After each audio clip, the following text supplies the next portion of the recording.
Bonjour et bienvenue sur boursicoté.com pour cette analyse technique du CAC 40 en clôture. Donc nous pouvons constater, suite à une ouverture sur un gap haussier qui n'a pas été refermé, puisque le plus haut d'hier se situant à 4359,80, nous avons ici un plus bas à 4361,58. Donc quelques points pour quelques points, le gap haussier n'est pas comblé, et donc nous clôturons avec un CAC 40 à 4410,55, qui était d'ailleurs un objectif pour la séance que je vous avais donné sur le point matinal du jour, donc c'était une résistance sur le futur qui était, alors on a un petit décalage là sur le cash, mais qui était assez visible. Donc on termine sur cette résistance avec un gain de 1,49% sur cette séance, avec presque 65 points gagnés par rapport au cours de clôture d'hier. Donc on est ici, on termine bien la semaine, après avoir commencé ici sur une petite phase de consolidation. Alors comme je vous le disais hier, on avait un scénario possible de reprise ici avec un test donc de ce retracement des 38,2%, et je vous avais dit que par rapport à cette séance, il fallait absolument confirmer.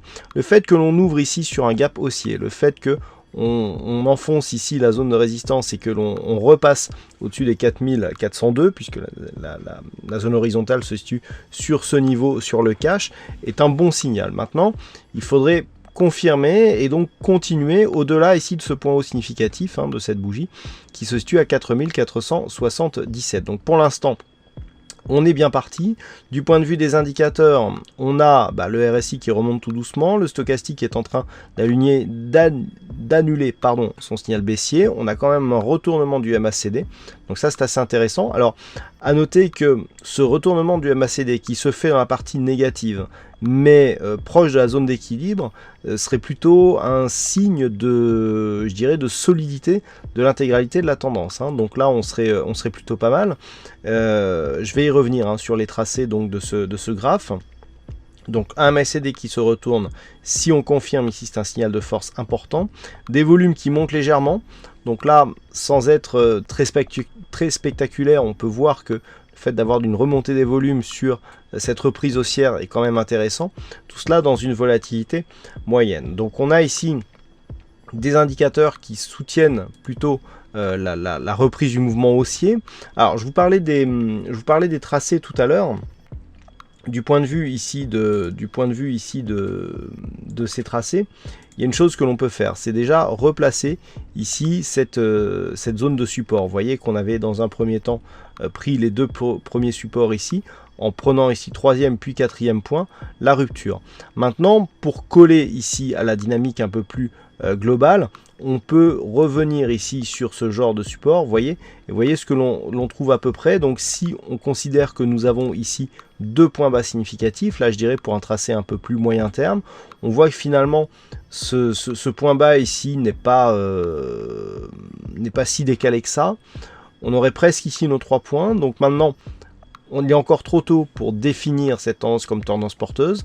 Si sur cette impulsion on vient dépasser ici ce point haut significatif des 4477 points, on pourra valider ce support comme support de tendance. Pour l'instant il est trop tôt.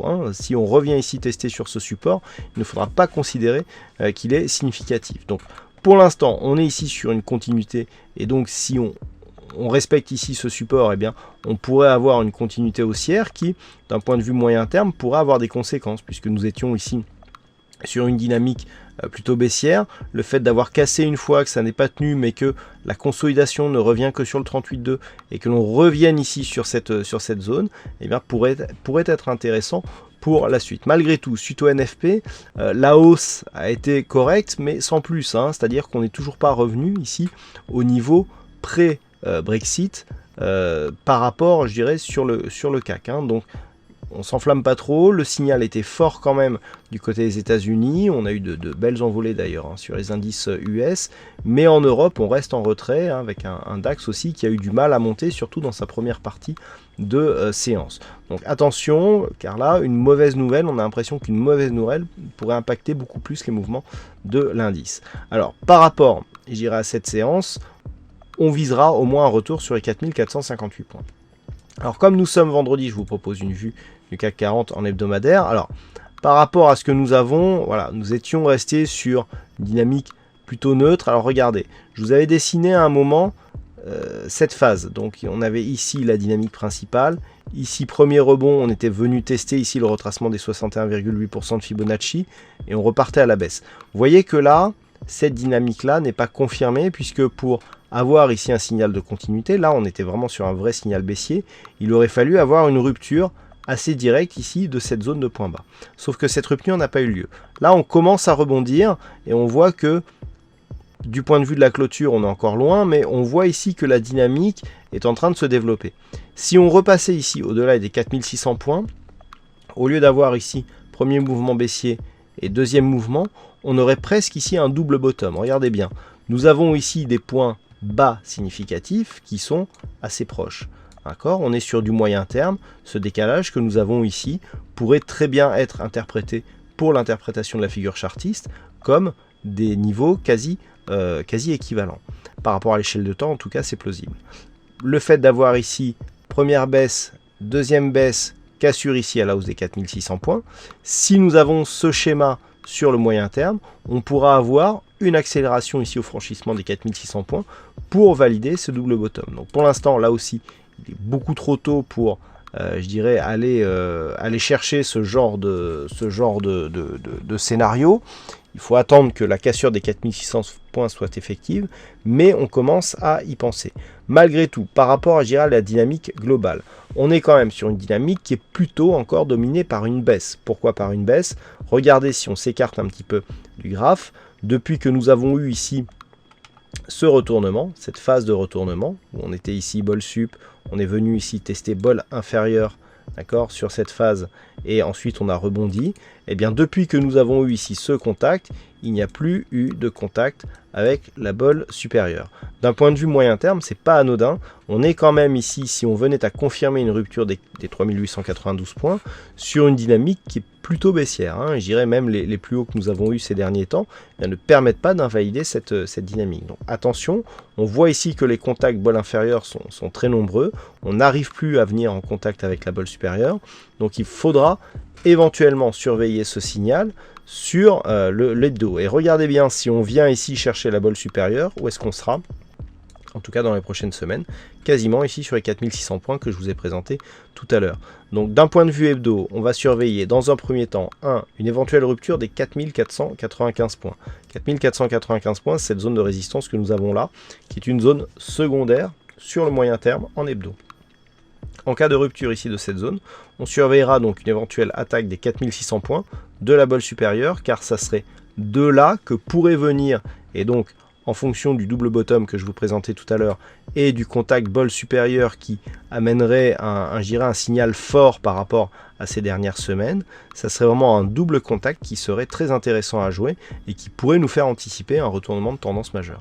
Donc à surveiller ça, tant que l'on reste ici au-delà et loin de cette zone des 3892 points, on est au moins sur une phase de neutralisation, hein. C'est vrai que la rupture ici, un éventuel contact de la bol supérieure, si on ne casse pas les 4600 points, eh bien on sera sur une alternance de contact bol inférieur, bol supérieur, et donc on sera sur une neutralisation moyen terme. Il faudra vraiment casser ces 4600 points à la hausse pour impulser un mouvement haussier. Voilà ce que l'on peut dire donc sur la vue hebdomadaire. Du point de vue des indicateurs, c'est relativement neutre, hein. Le RSI ici, le stochastique croise ici sa ligne de signal à la hausse, mais on n'est pas parti ici de la zone de surachat, donc de survente, pardon, donc c'est un signal assez faible. On a très peu d'amplitude sur le MACD malgré ce signal haussier, et les volumes sont faibles, hein, en tout cas inférieurs à la moyenne. Donc on n'a pas de conviction actuellement, et ça va bien ici dans une phase de neutralité, d'ailleurs avec ces bandes de Bollinger qui se resserrent. On n'est pas encore en squeeze, mais on est vraiment dans un resserrement qui nous annonce ici une baisse de la volatilité et surtout une baisse de la conviction. Regardez là comment ces bougies ici évoluent quasiment tous dans la même zone. On a quasiment un rectangle ici sur cette phase, hein. Donc à surveiller, ce sont ces niveaux. Alors comment jouer cette séance à partir de lundi? Première zone à surveiller, 4402, 410 donc sur le futur, éventuellement une cassure ici des 4458, voire ce point haut significatif ici où on retrouve les 4496, serait un premier signal important. premier signal haussier qui pourrait vraiment déboucher sur une poursuite court terme d'une dynamique haussière qui serait assez importante. Là, on avait dit que ce support, tant qu'on n'a pas validé un nouveau plus haut, on n'en tient pas compte. Par contre, une rupture ici de ce point bas significatif serait importante car elle validerait une rupture du retracement des 38,2 avec un objectif de retour ici dans la zone 50-61,8 avec cette zone majeure des 4252 points. Donc à surveiller ici une éventuelle rupture de cette zone de point bas, alors qu'à la hausse, c'est vraiment sur rupture ici des 4458,96 que nous aurions des signaux haussiers assez significatifs. Entre les deux, on peut parler de stabilisation, c'est-à-dire tant que l'on sera ici sous les 4458 points, un petit peu à l'image de ces trois bougies là, eh bien il n'y aura pas de forte conviction à déclarer. Voilà donc pour cette analyse technique du CAC 40 en clôture. Alors aujourd'hui il y avait un fixing et c'est Bono qui renoue avec le succès, donc bravo Bono pour ce fixing. Quant aux statistiques, alors les statistiques c'est bien simple, pour lundi elles sont relativement neutres, alors neutres dans tous les sens, à savoir que on est à 50-50, hein, c'est-à-dire 50% de probabilité, on a 44 occurrences, donc c'est bien, c'est moyen je dirais comme nombre d'occurrences, 44 occurrences sur une quinzaine d'années, 22 bougies à la hausse, 22 bougies à la baisse à partir du niveau d'ouverture. Par contre, sur plusieurs jours, bon, les résultats ne sont pas encore terminés, mais ça semble se préciser.